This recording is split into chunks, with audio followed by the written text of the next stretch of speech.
Assalamualaikum warahmatullahi wabarakatuh. Saya Munirah binti Muhammad Zid, nombor metrik 067471.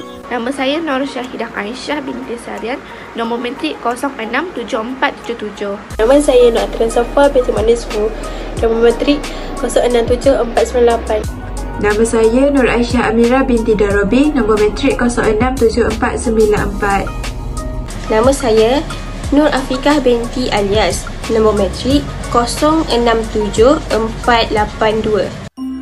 Kumpulan kami akan membentangkan tajuk usaha-usaha penambahbaikan dalam pentadbiran harta pusaka di Malaysia. Saya akan memulakan pembentangan ini dengan pengenalan. Yang pertama, harta merupakan amanah. Harta adalah amanah yang sangat besar diberikan oleh Allah Subhanahu Wa Taala kepada umat manusia sejak dahulu kala lagi, dan manusia bertanggungjawab dalam menguruskannya. Yang kedua, harta dalam bahasa Arab. Dalam bahasa Arab, harta disebut sebagai mal, iaitu kata asalnya ialah mal yamilu, mailan, yang diberikan maksud condong atau cenderung, iaitu sesuatu yang dimiliki atau diperolehi oleh seseorang individu atau dalam kelompok kumpulan manusia seperti barangan berharga, barangan perniagaan, aset tetap, wang atau haiwan. Yang ketiga, definisi harta dalam mazhab Hanafi. Dalam mazhab Hanafi, definisi mal ialah sesuatu yang boleh diambil, disimpan dan dimanfaatkan dalam keadaan biasa. Pandangan jumhur fuqaha Islam pula, iaitu mazhab Maliki, Syafi'i dan Hambali, mentakrifkannya sebagai sesuatu perkara yang mempunyai nilai perlu dibayar rugi sekiranya berlaku sebarang kerosakan. Sehubungan dengan itu, Al-Syarkasi berpendapat bahawa sesuatu yang diiktiraf sebagai harta itu adalah sesuatu yang dapat digunakan untuk maslahah manusia, di samping mempunyai nilai-nilai ekonomi. Yang keempat, dunia adalah tempat persinggahan yang sementara. Setiap yang ada di dunia tidak akan kekal selamanya, dan setiap yang hidup dan yang bernyawa akan mati kemudian meninggalkan dunia yang sementara ini. Apabila seseorang itu mati, akan meninggalkan apa sahaja yang dimilikinya di dunia. Itu salah satunya ialah harta. Harta ini dikenali sebagai harta pusaka, iaitu harta yang ditinggal oleh seseorang yang mati untuk diwarisi oleh ahli keluarganya serta yang lain. Yang kelima ialah harta pusaka, iaitu harta yang ditinggalkan si mati hendaklah melalui suatu proses, iaitu proses pembahagian harta ini kepada ahli waris. Hal ini adalah disebut sebagai pentadbiran harta pusaka orang Islam dalam sesebuah negara. Terdapat pelbagai masalah dalam pentadbiran harta pusaka di Malaysia. Antaranya ialah proses pembahagian harta peninggalan ini terhalang disebabkan masalah sistem yang kurang sistematik sehingga proses ini tertunda bertahun-tahun dan banyak lagi. Oleh itu, pentadbiran ini perlulah membuat penambahbaikan, iaitu dengan usaha daripada pihak yang bertanggungjawab dan pihak-pihak yang lainnya. Sekian itu daripada saya. Pembentangan ini akan diteruskan oleh sahabat saya yang lain. Terima kasih. Okey, antara usaha penambahbaikan dalam pentadbiran harta pusaka di Malaysia ialah dengan memberi lebih kuasa kepada mahkamah syariah dengan membuat beberapa perubahan kecil kepada peruntukan undang-undang sedia ada. Seperti yang dinyatakan sebelum ini, kuasa mahkamah syariah dalam hal berkaitan pengurusan pergantian adalah terhad dan tidak meliputi keseluruhan proses. Okey, yang kedua, beberapa pindaan perlu dilakukan terhadap beberapa peruntukan kecil dalam akta dan enakmen negeri. Hal ini supaya dapat memastikan mahkamah syariah memiliki bidang kuasa yang sepatutnya dalam hal-hal pentadbiran pusaka Islam.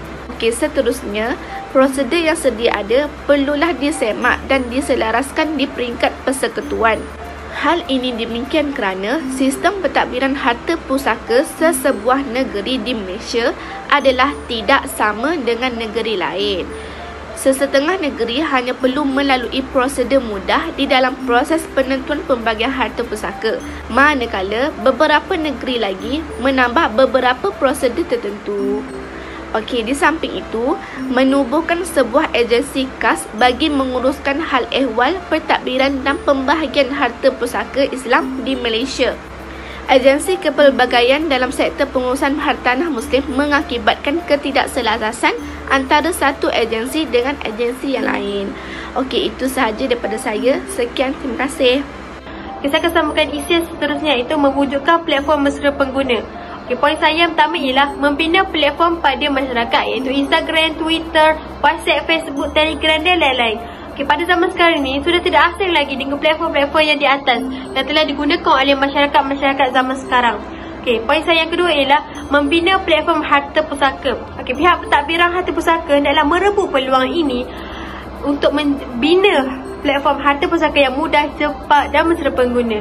Dengan adanya pelbagai platform ini, pihak pentadbiran harta pusaka mudah untuk berkongsi maklumat, perancangan serta pengurusan dan lain-lain. Serta masyarakat mudah untuk berkomunikasi, bertanyakan soalan tanpa perlu pergi berjumpa dengan pihak pengurusan harta pusaka ini. Poin saya yang ketiga ialah Majlis Agama Islam Sarawak iaitu MAIS turut melaksanakan e-WhatsApp ini bertujuan untuk memberikan kemudahan kepada masyarakat Islam di Selangor. Dengan adanya digital atas salinan ini, kita dapat menaiki WhatsApp dengan lebih mudah, pantas dan juga efektif. Dan poin saya yang terakhir ialah MAIS akan melaksanakan pengurusan pembahagian harta pusaka dengan adil dan seksama serta profesional mengikut hukum syarak yang telah ditetapkan di dalam Islam. Selain itu, usaha yang seterusnya yang boleh dilakukan ialah mewujudkan program kesedaran tentang pengurusan harta pusaka. Seperti yang kita tahu, kesedaran terhadap keperluan dan kepentingan pengurusan harta pusaka amatlah penting dalam kehidupan dan perlulah diserapkan kepada masyarakat di Malaysia. Tambahan pula, masyarakat di Malaysia sekarang ini mempunyai kesedaran yang kurang tentang pengurusan harta pusaka.